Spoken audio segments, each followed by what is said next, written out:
Leuven. I'll be talking about our paper that got accepted to SAC today. This is a joint work with Alan and Pat. The title of the paper is Public Key Compression for Constrained Linear Signature Schemes. So this is what the talk would look like. I'll start by explaining what these constrained linear signature schemes are. Then I'll explain how we compress their public keys, and then in the end I'll try to convince you that what we did is useful, at least in some context. So what are constrained linear signature schemes? These are a class of signature schemes that we came up with, but actually there are already many examples that exist and that are out there in the wild. And I'll start by explaining what hash and sign signature schemes are, because these constrained linear signature schemes are a special case of hash and sign signature schemes. So this hash and sign paradigm is a way to, if you're given a trapdoor function, to convert it into a signature scheme.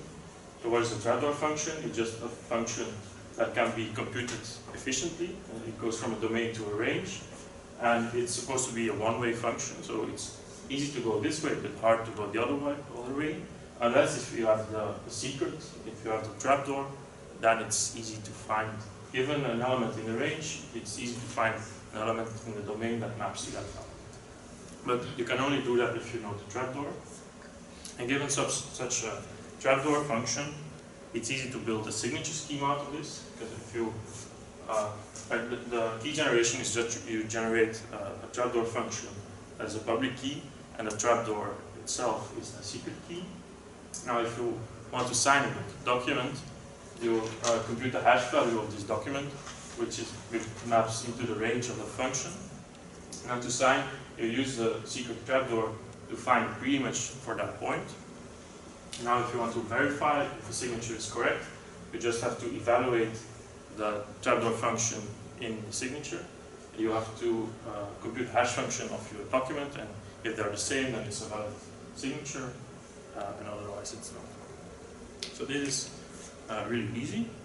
And now these constrained linear signature schemes are basically the same thing, but the difference is that now the range is just a linear, it's a vector space, and the trapdoor function itself is a linear map. But of course that's not secure, because if it's truly a linear map, then you can just do Gaussian elimination to find pre-images. So what we do is we restrict the domain to a small subset of this linear space. And then it becomes difficult to find pre-images, because just doing Gaussian elimination will not give you a vector that lies in this domain. And there's many examples of this paradigm. For example, for lattice-based cryptography, there the domain is restricted to a small ball around the origin. And then if you're given an element in the range, to find an element in the domain corresponds to looking for a small vector that is a solution to some linear equations. And finding this is difficult. It's called the CIS problem, for short integer solutions. And also for code-based signatures, the idea is the same. Instead of restricting to short vectors, you restrict to vectors with low Hamming weight. And multivariate quadratic crypto, there you don't have a linear map, but you have a quadratic map. But actually, a quadratic map in the variables x1 up to xn, it's really just a linear map in the variables x1 squared, x1, x2, up to xn squared. So if you restrict the domain to all the vectors that are in this form, then really finding a pre-image is the same as finding a solution to a system of quadratic equations. So there's many of these schemes that exist, but the problem is that all the schemes, they're public keys, they are linear maps, so they're described by a matrix, and usually this matrix is very big. For example, for lattice-based schemes, it's on the order of megabytes. For code-based, it's even gigabytes, and for quadratic schemes, it's around hundreds of kilobytes. And what we do in our work is to give a generic construction that reduces the size of the public key in a generic way, so that it applies on all these schemes. Okay, so how do we do this? I'll start by giving a small warm-up, then I'll explain the first construction and discuss the security of this construction. And then I'll also give a second variant, which is more efficient, but is less, its security is less good. So, a silly way to reduce the size of public key, if you only care about the public key, is you pick this matrix that represents your linear function and you put it into the signature. So now the new signature consists of X, which was the original signature, and also the matrix M. And the new public key is just a hash value of your original matrix. And now to verify the signature, the first thing you do is you compute the hash value of the matrix and you check if it's the same as the public key. And if these are the same, then you know that the M that was in the signature is really the correct M, assuming that the hash function is second preimage resistant. And then once you're convinced that the M is the real M, you can just do the usual verification. So yeah, this works. It reduces the size of the public key, but it's not really useful because it increases the size of the signature by the same amount. So the total communication cost remains the same. It even goes up a little bit by the size of the hash value. So what we do is kind of this idea, but instead of moving the entire matrix to the signature, we only move a small number of linear combinations of the rows of M. And since it is smaller, this will reduce the total communication. So this is what our construction looks like. The new signature consists of three things. X, which was the original signature. Then we have a matrix M prime, which is equal to R times the original M, where R is some random matrix that is determined with a hash function from the document D and the value X. And so now M prime is really, it's R times M, so it's just the rows of M prime are linear combinations of the row of M, and they're supposed to look random because this R is generated by a hash function. And also, the new signature includes a proof pi that will allow the verifier to check that this M prime, which is in the signature, is really equal to R times M. And now the new verification algorithm looks like this. So first you compute this R, which is just with a hash function. Then you check this proof to convince yourself that this M prime, which is included in the signature, is correct. And then you check this thing, which is the same as the original condition, except after multiplying by R. But this is okay, because if the first one is correct, then after multiplying by R it will stay correct. And if the first one was not correct, then just picking a few random linear combinations with high probability will detect that they were not equal. And so with high probability you will detect that the signature was false. So I'll give some details on how this proof thing works. So what we need is, during key generation, we need a way to commit to the matrix M and to produce a commitment, and this will be the new public key. Then during signing, we're given this matrix R and this M, and we need to produce a proof that will later prove to the verifier that this matrix M prime is equal to R times M. And during verification, the verifier has access to the commitment of M to R to M prime and this proof, and then he has to check if this M prime which he got from signature is correct. And of course we want the size of the commitment plus the size of the proof to be small, because if it's too big then we don't win anything in the construction. And the main idea of our construction is that we encode the rows of the matrix M. We also encode the rows of the matrix M prime. We do this with a linear error correcting code, such that if M prime is equal to R times M, and also the encoding of M prime will be equal to R times the encoding of M. And this will be true if and only if m prime is equal to r. And because they are code words, you know that if they're different, then they will differ in a lot of columns, because that's what error correcting codes do. And so if we check only a few random columns, now with high probability we won't pick columns that are the same in all of the cases. So with high probability we will detect that they're not the same. Yeah, so that's the idea. Now show some details. So this commitment, how does this work?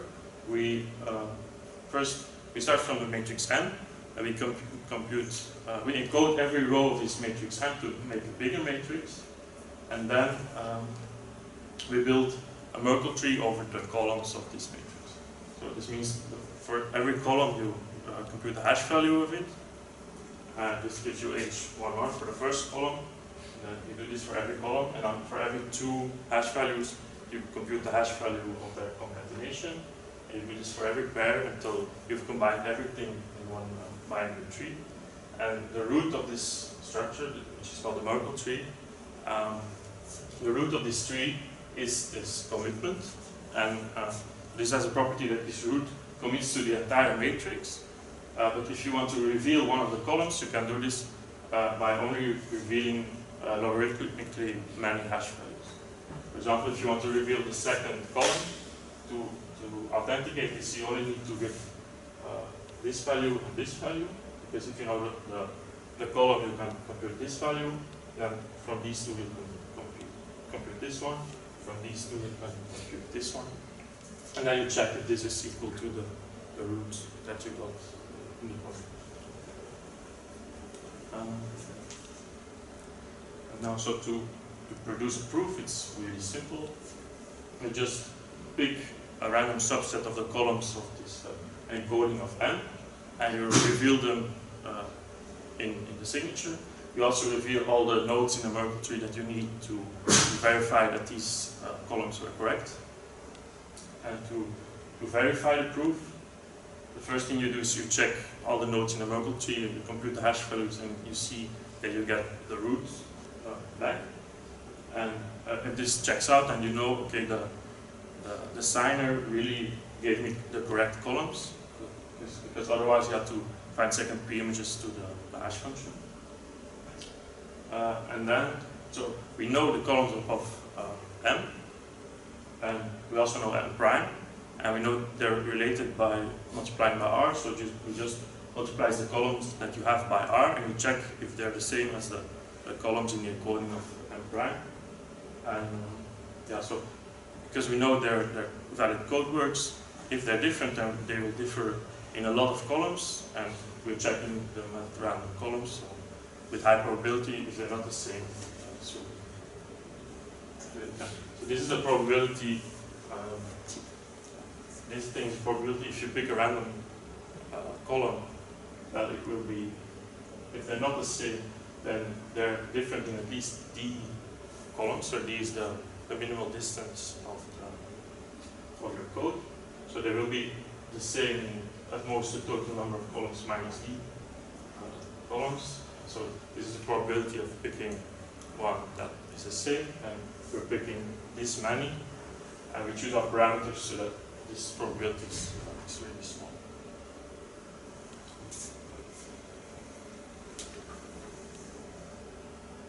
So this is an overview of the construction. So for key generation, we generate this trapdoor function and the trapdoor key. This will be the secret key.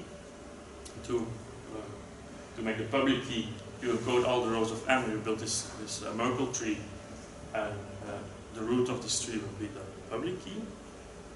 To sign, first you use your trapdoor to generate a pre-image for the hash of the document that you want to sign.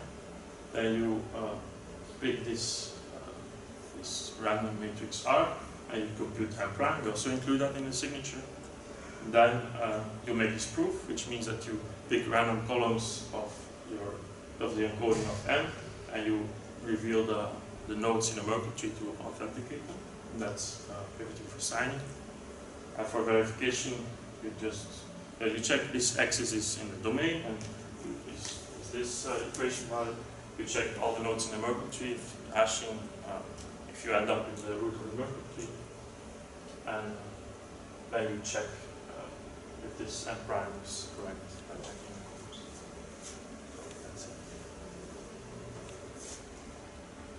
So, is this secure?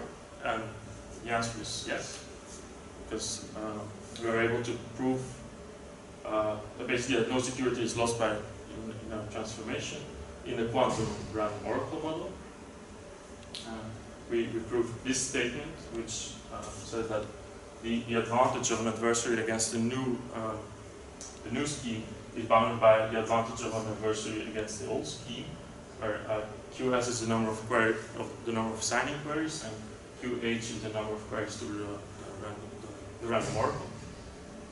And so it's bounded by the probability of an adversary against the new scheme plus some other terms, and each of these terms comes from an attack. So we know you won't be able to prove anything better than this. It's a tight security reduction, and we can choose parameters so that all these terms are small. But one problem is this term, q to the minus alpha. And alpha is the number of rows of your M prime matrix, so the number of rows that you include in your signatures. So you want alpha to be small because for every alpha you need to include a row in your signatures, and typically these rows are very long, so you want to keep it small, so you want to have alpha small.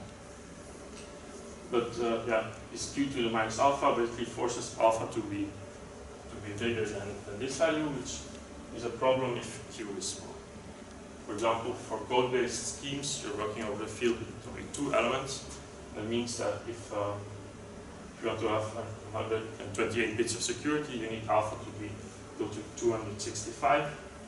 And here in this example, the entire matrix is only 390 rows, and you still have to send 256, so you're not really saving a lot. In this case, you're only reducing by 35%. And so, and this q to the minus alpha, this comes from a kind of brute force attack, where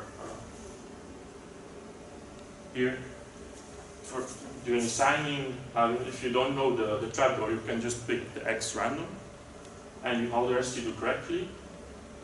And then the only thing that can go wrong is during the verification here, where you check this thing.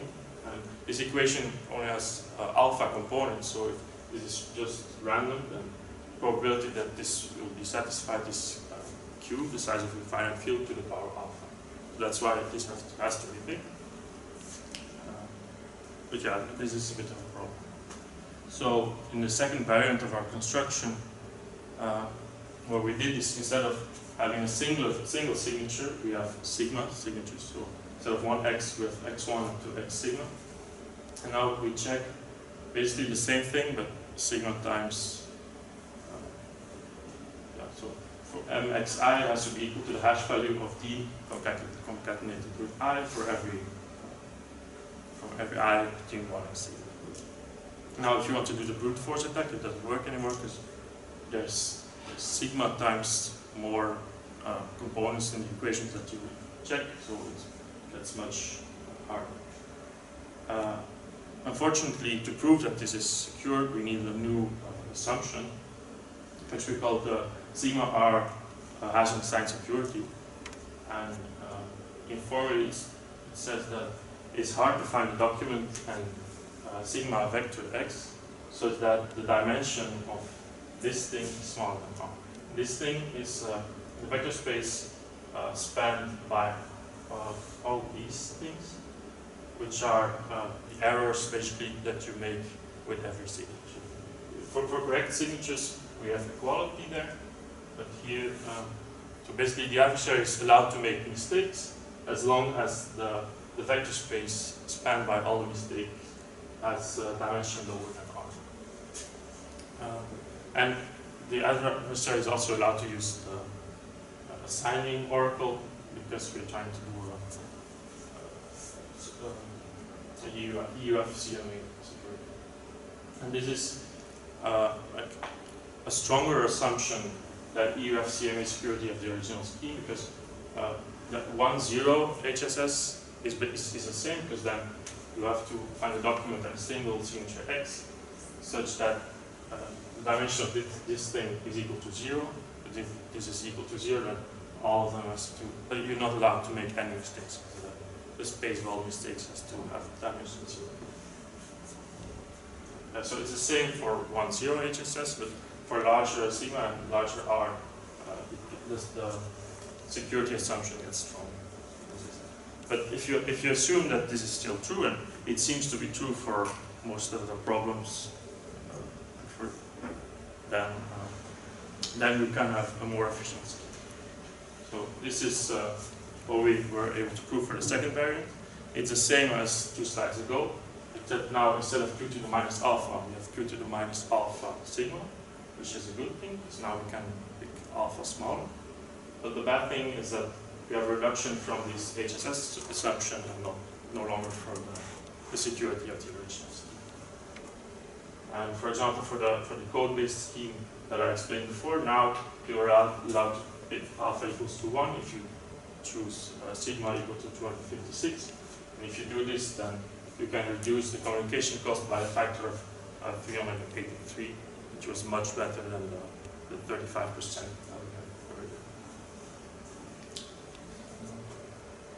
Okay, so is this useful, what we did? So here, there's a table where we applied it to some existing schemes. So this is the code-based one that I talked about before. And so basically, because Q was so small, there's a huge difference between the two approaches. This one is the provably secure one based on the assumption that the original scheme is secure. This is based on the assumption, this stronger HSS assumption. So here the difference is really large. For the other schemes, if Q is larger, then the difference gets smaller. So for example, here for the lattice-based scheme, if you're just using the original assumption that the original scheme is secure, you can get a reduction by a factor of 24, and with a stronger assumption, you get a reduction of a factor of 32. And one thing, there exist better schemes, but our construction only applies to unstructured lattices. So we have to pick a scheme that uses unstructured lattices, which is why these numbers they look a bit high for lattice schemes. This is because we have to pick one which is compatible with construction. Is this useful? Because okay, you're reducing the size of the public key, but the size of the signature gets a bit larger, and so maybe for some applications this is not what you want. But we think that at least for some applications, for example, the use case of public key infrastructure, this is still a good. It's useful to use our construction because for PKI you have this chain of. You have a root public key which signs the public key of another entity, which in turn signs the public key of another entity, and every time if you communicate this chain, you have to communicate the public key and the signature. So really, what you care about is the sum of these two sizes, which is good because our construction reduces this. And a drawback of our construction is that signing and key generation becomes slower because you have to build these Merkle trees, and if you're using the second variant, then you have to use your trapdoor multiple times for each signature. This slows the scheme down a bit. But for the PKI key case, that's not really a problem because most certificates, most of the links in the chain, they exist for a long time, so you maybe you sign it once and you use it for a year or something, so it doesn't really matter if it takes, even if it takes a second, it's not really a problem. Our scheme, it speeds up the verification because we don't have to check the entire matrix, we only check a few random linear combinations, which is a good thing because every time you use the chain, you have to verify every signature. So that's actually. Another use case is in the case of lattice signatures. So I already mentioned that our scheme only applies to unstructured lattices, which can be a bad thing, but it's also a good thing if you don't like structured lattices, because it's not really clear. It seems to be okay, but it's not really clear that using structured lattices is okay for security. So if you're paranoid and you want to use unstructured lattices, then it's a good idea to use our construction, because we know this is provably secure and it doesn't affect your security. And so, for example, there exist better schemes like the Falcon scheme, which was submitted to NIST. They have a communication cost of only 3 kilobytes, whereas our construction has a communication cost of 260 kilobytes. So it's still more expensive. It has better security. And here an open problem is if this sigma r HSS assumption, if there are reductions from worst case lattice assumptions. I wouldn't be surprised if this were true, and if this is true, then we know that we can use the second variant and still have security based on these strong assumptions, which would be nice. Okay, so in conclusion, what did I tell you today? There's this class of signature schemes which we call constrained linear signature schemes, and there's many examples of them that live out there. And their public key is usually very, very large. And in our work, we give a generic construction to reduce their public key sizes and reduce the communication cost of these schemes. You can do this in 2 ways, either without losing any security, or if you assume stronger security assumptions, then you can have a second variant which gives you a larger reduction in communication cost.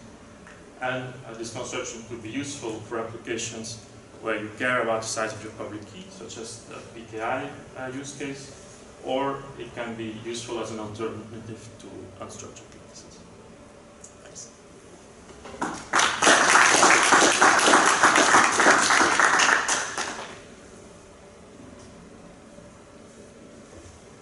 And if there's questions.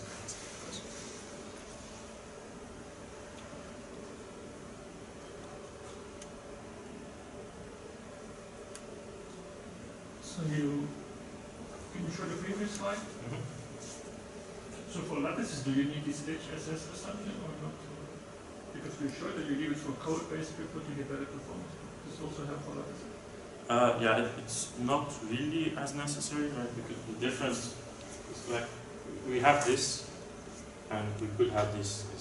So it's still better, but it's not as critical as in code-based. But I think it's very likely that it's possible to prove the HSS security is based on worst case lattice problems. Thank you.